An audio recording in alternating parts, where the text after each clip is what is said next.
रिंकी बाजपेयी और आप देख रहे हैं लाइव भारत टाइम्स न्यूज। चलिए बढ़ते हैं आज की कुछ खास खबरों की ओर। श्योपुर भाजपा प्रदेश अध्यक्ष बीडी शर्मा ने विजयपुर में बुलाई प्रेस कॉन्फ्रेंस। पूर्व सीएम कमलनाथ को करेश्वरनाथ और दिग्विजय सिंह को मिस्टर बंटाधार कहा है। कमलनाथ की 15 महीने की सरकार में आदिवासी महिलाओं को मिलने वाली 1000 रुपए महीने की राशि को बंद कराने के आरोप लगाए गए हैं। बोले गरीबों को पक्के घर और घर तक नल से पानी नहीं मिलने यह चाहती है कांग्रेस। केंद्र द्वारा भेजी गई राशि को वापस करने के लिए लगाया आरोप। जीतू पटवारी को लेकर बोले वह अपना घर संभाले, वह अध्यक्ष क्यों नहीं बनाए यह भी बताऊं। विजयपुर के उपचुनाव को बताया है विकास का चुनाव। प्रत्याशी रामनिवास रावत की जीत का दावा किया। श्योपुर से ब्यूरो चीफ केशव बाथम की रिपोर्ट। विजयपुर विधानसभा के उपचुनाव में भारतीय जनता पार्टी के सभी कार्यकर्ता अथक मेहनत और परिश्रम के साथ जुटे हैं। मध्य प्रदेश के अंदर 2 उपचुनाव है, बुधनी का और विजयपुर का। मुझे पूर्ण विश्वास है, मैं 2 दिन से विजयपुर विधानसभा के दौरे पर हूँ कि जनता का उत्साह और भारतीय जनता पार्टी के कार्यकर्ताओं की मेहनत ये बताती है कि इस चुनाव में भारतीय जनता पार्टी विजय का इतिहास बनाएगी। विजयपुर को मैं आज से नहीं कई सालों से जानता हूं कि आज ये जो चुनाव है भारतीय जनता पार्टी की सरकार ने विजयपुर के अंदर विकास और गरीब कल्याण, सड़क, बिजली, पानी से लेकर हर क्षेत्र में यहाँ विकास के नए आयाम भारतीय जनता पार्टी की सरकार ने खड़े किए है और ये चुनाव विकास पर मुहर लगाने का चुनाव है। मैं देखता हूं कि विजयपुर के क्षेत्र को हम कभी सूखा क्षेत्र कहते थे और यहाँ की जनता के लिए बार बार ये बात उठती थी कि ये डैम यहाँ पर बनाने की आवश्यकता है। मुझे आज मीडिया के मित्रों को ये बताने में इस बात का गर्व है कि सिंचाई की सुविधा के लिए 2 डैम, चेरी खेड़ा और लोडी डैम का निर्माण यहाँ पर हुआ है। डोकरका डैम का निर्माण अभी यहाँ पर भारतीय जनता पार्टी की सरकार ने किया है। इसलिए 11,000 हेक्टेयर में सिंचाई, जो सूखा क्षेत्र कहा जाता था, वो आज सिंचित क्षेत्र के नाते से अब हरा भरा विजयपुर आज हम सबको दिखाई देता है।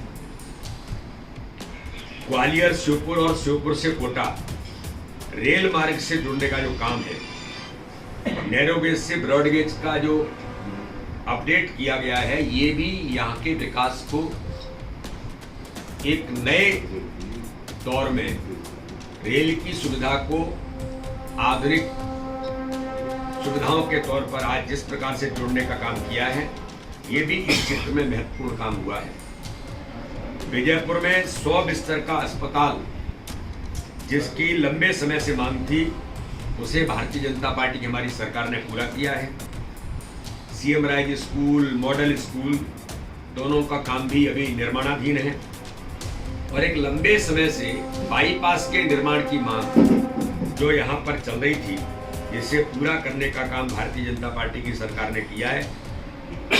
लाड़पुरा से डाबीपुरा, ग्वालियर शिवपुरी बाईपास का जो निर्माण है, यानी विकास के हर क्षेत्र में, हर एंगल से भारतीय जनता पार्टी की सरकार ने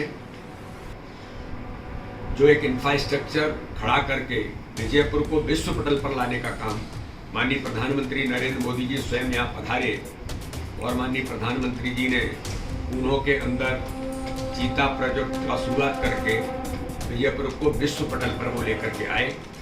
तो यहाँ पर भारतीय जनता पार्टी की सरकार ने विकास और हर घर के अंदर केंद्र सरकार की योजना, राज्य सरकार की योजनाओं के आधार पर हर घर में जो गरीबों के जीवन में खुशी लाने का काम किया। एक बात मैं मीडिया के मित्रों को जरूर कहना चाहता हूं कि लाडली बहना योजना भारतीय जनता पार्टी की सरकार ने जब मध्य प्रदेश के अंदर शुरू की, हमारी महिलाओं की, बहनों के सशक्तिकरण के लिए, आज उस योजना के माध्यम से हमारी बहनें सशक्त हो रही हैं। लेकिन इससे पूर्व सहरिया जनजाति की हमारी उन बहनों के लिए जो लाडली बहना योजना लागू नहीं हुई थी, उससे पहले की बात कर रहा हूं मैं, 1000 रुपए हमारी सहरिया बहनों के लिए, उनके सशक्तिकरण के लिए भारतीय जनता पार्टी की सरकार, जब माननीय शिवराज सिंह जी चौहान थे, तब भारतीय जनता पार्टी ने योजना शुरू की।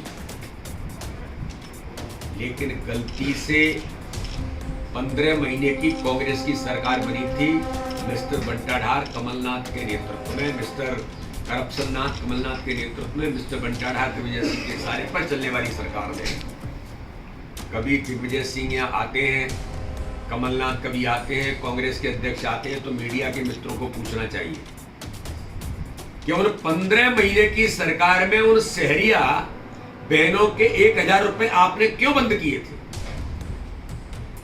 उन हमारी गरीब आदिवासी सहरिया बहनों के हक और अधिकार को भी छीनने का काम इसी कांग्रेस की सरकार ने 15 महीने में किया था, और उसी का परिणाम है कि इस प्रकार की चीजों के कारण रामनिवास रावत जैसे लोगों को कांग्रेस छोड़नी पड़ी।